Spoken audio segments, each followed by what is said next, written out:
존경하는 국민 여러분, 저는 오늘 비상계엄에 관한 입장을 밝히기 위해 이 자리에 섰습니다. 지금 야당은 비상계엄 선포가 내란죄에 해당한다며 광란의 칼춤을 추고 있습니다. 정말 그렇습니까? 과연 지금 대한민국에서 국정마비와 국헌문란을 벌이고 있는 세력이 누구입니까? 지난 2년 반 동안 거대 야당은 국민이 뽑은 대통령을 인정하지 않고 끌어내리기 위해 퇴진과 탄핵 선동을 멈추지 않았습니다. 대선 결과를 승복하지 않은 것입니다.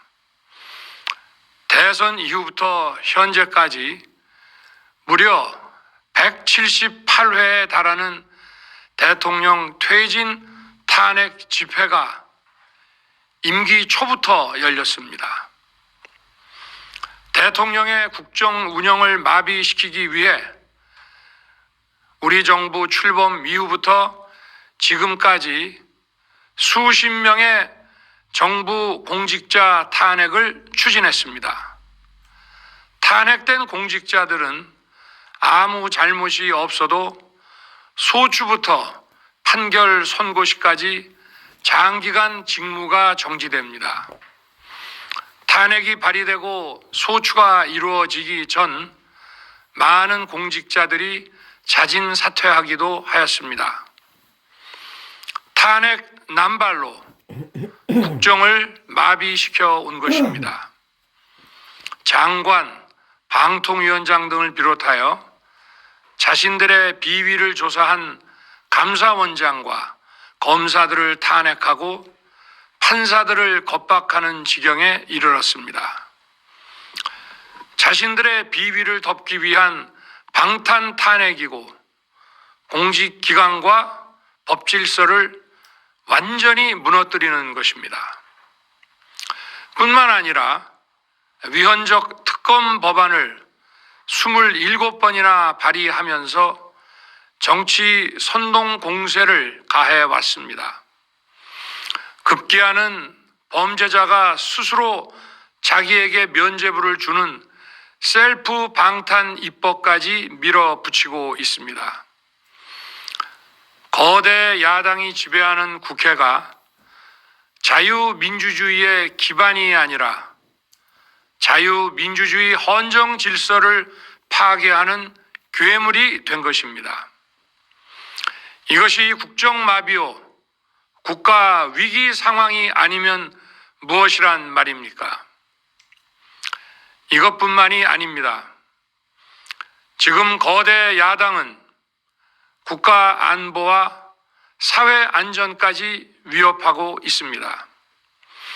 예를 들어 지난 6월 중국인 3명이 드론을 띄워 부산에 정박 중이던 미국 항공모함을 촬영하다 적발된 사건이 있었습니다. 이들의 스마트폰과 노트북에서는 최소 2년 이상 한국의 군사시설들을 촬영한 사진들이 발견됐습니다. 지난달 40일에는 40대 중국인이 드론으로 국정원을 촬영하다 붙잡혔습니다. 이 사람은 중국에서 입국하자마자 곧장 국정원으로 가서 이 같은 일을 벌인 것으로 확인됐습니다. 하지만 현행 법률로는 외국인의 간첩 행위를 간첩죄로 처벌할 길이 없습니다. 이러한 상황을 막기 위해 형법의 간첩죄 조항을 수정하려 하였지만 거대 야당이 완강히 가로막고 있습니다. 지난 정권 당시 국정원의 대공수사권을 박탈한 것도 모자라서 국가보안법 폐지도 시도하고 있습니다. 국가 안보를 위협하는 간첩을 잡지 말라는 것 아닙니까? 북한의 불법적인 핵무장과 미사일 위협 도발에도, GPS 교란과 오물 풍선에도, 민주노총 간첩 사건에도 거대 야당은 이에 동조할 뿐 아니라 오히려 북한 편을 들면서 이에 대응하기 위해 고군분투하는 정부를 흠집내기만 했습니다. 북한의 불법 핵 개발에 따른 유엔 대북 제재도 먼저 풀어야 한다고 주장합니다. 도대체 어느 나라 정당이고 어느 나라 국회인지 알 수가 없습니다. 검찰과 경찰의 내년도 특경비, 특활비 예산은 아예 0원으로 깎았습니다. 금융사기 사건, 사회적 약자 대상 범죄, 마약 수사 등 민생침해 사건 수사, 그리고 대공수사에 쓰이는 기묘한 예산입니다. 마약, 딥페이크 범죄 대응 예산까지도 대폭 삭감했습니다. 자신들을 향한 수사 방해를 넘어 마약 수사, 조폭 수사와 같은 민생사범 수사까지 가로막는 것입니다. 대한민국을 간첩 천국, 마약 소굴, 조폭 나라로 만들겠다는 것 아닙니까? 이런 사람들이야말로 나라를 망치려는 반국가 세력 아닙니까? 그래놓고 자신들의 특권을 유지하기 위한 국회 예산은 오히려 늘렸습니다. 경제도 위기 비상 상황입니다. 거대 야당은 대한민국의 성장 동력까지 꺼뜨리려고 하고 있습니다. 민주당이 삭감한 내년 예산 내역을 보면 잘 알 수 있습니다. 원전 생태계 지원 예산을 삭감하고 체코 원전 수출 지원 예산은 무려 90%를 깎아버렸습니다. 차세대 원전 개발 관련 예산은 거의 전액을 삭감했습니다. 기초과학연구, 양자, 반도체, 바이오 등 미래 성장 동력 예산도 대폭 삭감했습니다. 동해가스전 시추 예산, 이른바 대왕고래 사업 예산도 사실상 전액 삭감했습니다. 청년 일자리 지원 사업, 취약계층 아동 자산 형성 지원 사업, 아이들 돌봄 수당까지 손을 댔습니다. 산업 생태계 조성을 위한 혁신 성장 펀드, 강소기업 육성 예산도 삭감했습니다. 재해 대책 예비비는 무려 1조 원을 삭감하고 팬데믹 대비를 위한 백신 개발과 관련 R&D 예산도 깎았습니다. 이처럼 지금 대한민국은 거대 야당의 의회 독재와 폭거로 국정이 마비되고 사회 질서가 교란되어 행정과 사법의 정상적인 수행이 불가능한 상황입니다. 국민 여러분, 여기까지는 국민 여러분께서도 많이 아시고 계실 것입니다. 하지만 제가 비상계엄이라는 엄중한 결단을 내리기까지 그동안 직접 차마 밝히지 못했던 더 심각한 일들이 많이 있습니다. 작년 하반기 선거관리위원회를 비롯한 헌법기관들과 정부기관에 대해 북한의 해킹 공격이 있었습니다. 국가정보원이 이를 발견하고 정보 유출과 전산 시스템 안전성을 점검하고자 했습니다.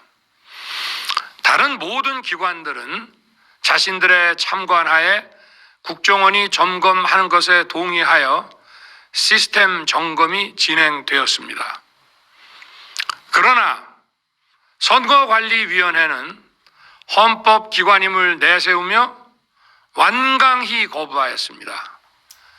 그러다가 선관위의 대규모 채용 부정 사건이 터져 감사와 수사를 받게 되자 국정원의 점검을 받겠다고 한 발 물러섰습니다. 그렇지만 전체 시스템 장비의 아주 일부분만 점검에 응하였고 나머지는 불응했습니다. 시스템 장비 일부분만 점검했지만 상황은 심각했습니다. 국정원 직원이 해커로서 해킹을 시도하자 얼마든지 데이터 조작이 가능하였고 방화벽도 사실상 없는 것이나 마찬가지였습니다. 비밀번호도 아주 단순하여 1, 2, 3, 4, 5 같은 식이었습니다. 시스템 보안관리 회사도 아주 작은 규모의 전문성이 매우 부족한 회사였습니다. 저는 당시 대통령으로서 국정원의 보고를 받고 충격에 빠졌습니다. 민주주의 핵심인 선거를 관리하는 전산 시스템이 이렇게 엉터리인데 어떻게 국민들이 선거 결과를 신뢰할 수 있겠습니까? 선관위도 국정원의 보안 점검 과정에 입회하여 지켜보았지만 자신들이 직접 데이터를 조작한 일이 없다는 변명만 되풀이할 뿐이었습니다. 선관위는 헌법기관이고 사법부 관계자들이 위원으로 있어 영장에 의한 압수수색이나 강제 수사가 사실상 불가능합니다. 스스로 협조하지 않으면 진상규명이 불가능합니다. 지난 24년 4월 총선을 앞두고도 문제 있는 부분에 대한 개선을 요구했지만 제대로 개선되었는지는 알 수 없습니다. 그래서 저는 이번에 국방장관에게 선관위 전산 시스템을 점검하도록 지시한 것입니다. 최근 거대 야당 민주당이 자신들의 비리를 수사하고 감사하는 서울중앙지검장과 검사들, 헌법기관인 감사원장을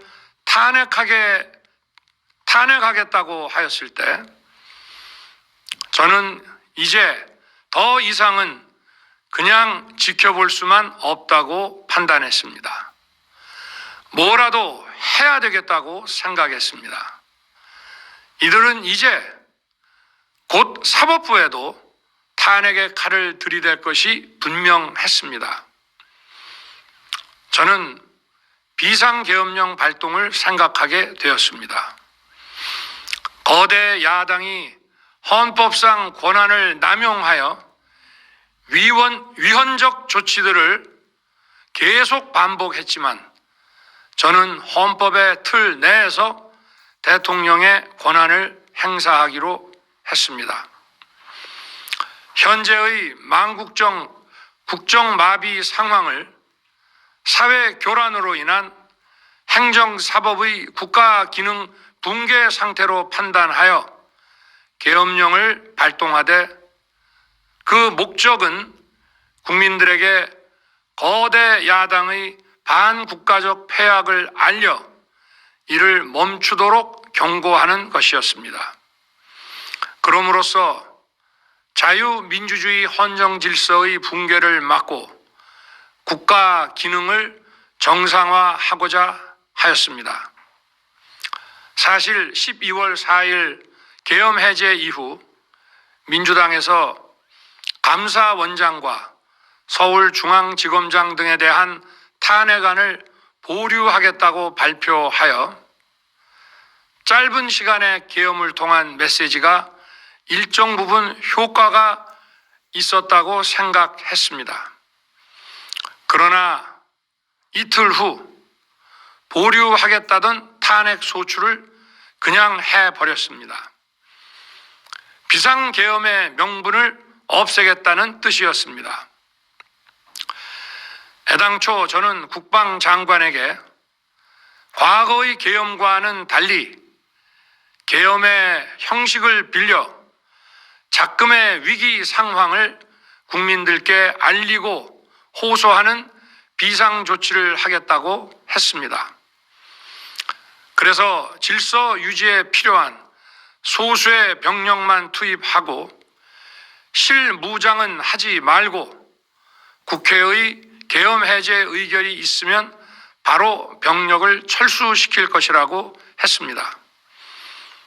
실제로 국회의 계엄 해제 의결이 있자 국방부 청사에 있던 국방장관을 제 사무실로 오게 하여 즉각적인 병력 철수를 지시하였습니다.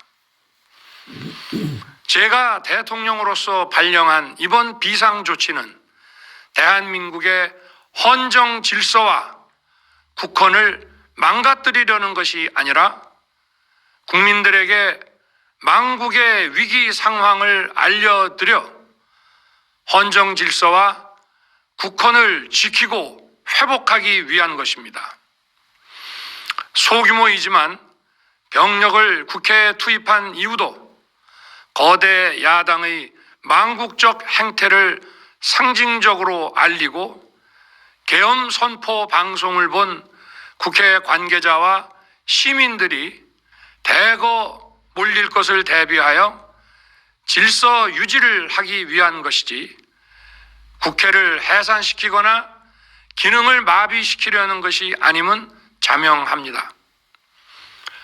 300명 미만의 실무장하지 않은 병력으로 그 넓은 국회 공간을 상당 기간 장악할 수 없는 것입니다.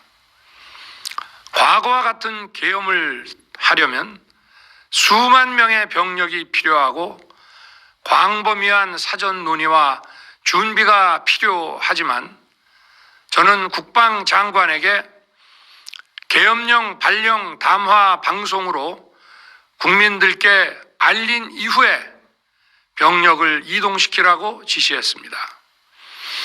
그래서 10시 30분 담화 방송을 하고 병력 투입도 11시 30분에서 12시 조금 넘어서 이루어졌으며 1시 조금 넘어 국회의 계엄 해제 결의가 있자 즉각 군 철수를 지시하였습니다. 결국 병력이 투입된 시간은 한두 시간 정도에 불과합니다. 만일 국회 기능을 마비시키려 했다면 평일이 아닌 주말을 기해서 계엄을 발동했을 것입니다. 국회 건물에 대한 단전 단수 조치부터 취했을 것이고 방송 송출도 제한했을 것입니다. 그러나 그 어느 것도 하지 않았습니다. 국회에서 정상적으로 심의가 이루어졌고 방송을 통해 온 국민이 국회 상황을 지켜보았습니다. 자유민주 헌정 질서를 회복하고 수호하기 위해 국민들께 망국적 상황을 호소하는 불가피한 비상조치를 했지만 사상자가 발생하지 않도록 안전사고 방지에 만전을 기하도록 하였고 사병이 아닌 부사관 이상 정예 병력만 이동시키도록 한 것입니다.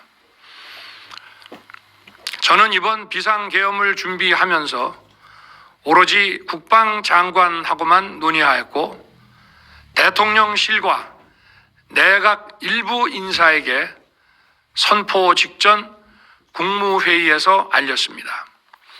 각자의 담당 업무 관점에서 우려되는 반대 의견 개진도 많았습니다. 저는 국정 전반을 보는 대통령의 입장에서 현 상황에서 이런 조치가 불가피하다고 설명했습니다. 군 관계자들은 모두 대통령의 비상계엄 발표 이후 병력 이동 지시를 따른 것이니만큼 이들에게는 전혀 잘못이 없습니다. 그리고 분명히 말씀드리지만 저는 국회 관계자의 국회 출입을 막지 않도록 하였고, 그래서 국회의원과 엄청나게 많은 인파가 국회 마당과 본관, 본회의장으로 들어갔고 계엄해제 안건 심의도 진행된 것입니다. 그런데도 어떻게든 내란죄를 만들어 대통령을 끌어내리기 위해 수많은 허위 선동을 만들어내고 있습니다. 도대체 2시간짜리 내란이라는 것이 있습니까?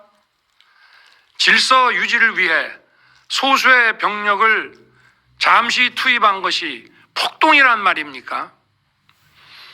거대 야당이 거짓 선동으로 탄핵을 서두르는 이유가 무엇이겠습니까?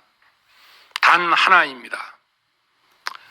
거대 야당 대표의 유죄 선고가 임박하자 대통령의 탄핵을 통해 이를 회피하고 조기 대선을 치르려는 것입니다. 국가 시스템을 무너뜨려서라도 자신의 범죄를 덮고 국정을 장악하려는 것입니다. 이야말로 국헌문란 행위 아닙니까? 저를 탄핵하든 수사하든 저는 이에 당당히 맞설 것입니다. 저는 이번 계엄 선포와 관련해서 법적, 정치적 책임 문제를 회피하지 않겠다고 이미 말씀드린 바 있습니다. 저는 대통령 취임 이후 지금까지 단 한순간도 개인적인 인기나 대통령 임기 자리 보존에 연연해 온 적이 없습니다. 자리 보존 생각만 있었다면 국헌문란 세력과 구태여 맞서 싸울 일도 없었고 이번과 같이 비상계엄을 선포하는 일은 더더욱 없었을 것입니다. 5년 임기 자리 지키기에만 매달려 국가와 국민을 외면할 수 없었습니다. 저를 뽑아주신 국민의 뜻을 저버릴 수 없었습니다. 하루가 멀다 하고 다수의 힘으로 입법 폭고를 일삼고 오로지 방탄에만 혈안되어 있는 거대 야당의 의회 독재에 맞서 대한민국의 자유민주주의와 헌정 질서를 지키려 했던 것입니다. 그 길밖에 없다고 판단해서 내린 대통령의 헌법적 결단이자 통치 행위가 어떻게 내란이 될 수 있습니까? 대통령의 비상계엄 선포권 행사는 사명권 행사, 외교권 행사와 같은 사법심사의 대상이 되지 않는 통치 행위입니다. 국민 여러분, 지금 야당은 저를 중범죄자로 몰면서 당장 대통령직에서 끌어내리려 하고 있습니다. 만일 망국적 국헌문란 세력이 이 나라를 지배한다면 어떤 일이 벌어지겠습니까? 위헌적인 법률, 셀프 면죄부 법률, 경제 폭망 법률들이 국회를 무차별 통과해서 이 나라를 완전히 부술 것입니다.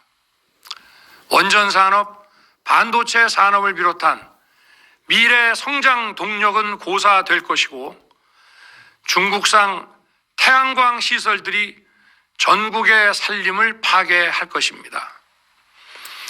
우리 안보와 경제의 기반인 한미 동맹, 한미일 공조는 또다시 무너질 것입니다. 북한은 핵과 미사일을 고도화하여 우리의 삶을 더 심각하게 위협할 것입니다. 그러면 이 나라 대한민국의 미래가 어떻게 되겠습니까? 간첩이 활개치고 마약이 미래 세대를 망가뜨리고 조폭이 설치는 그런 나라가 되지 않겠습니까? 지금껏 국정 마비와 국헌 문란을 주도한 세력과 범죄자 집단이 국정을 장악하고 대한민국의 미래를 위협하는 일만큼은 어떤 일이 있어도 막아야 합니다. 저는 끝까지 싸울 것입니다.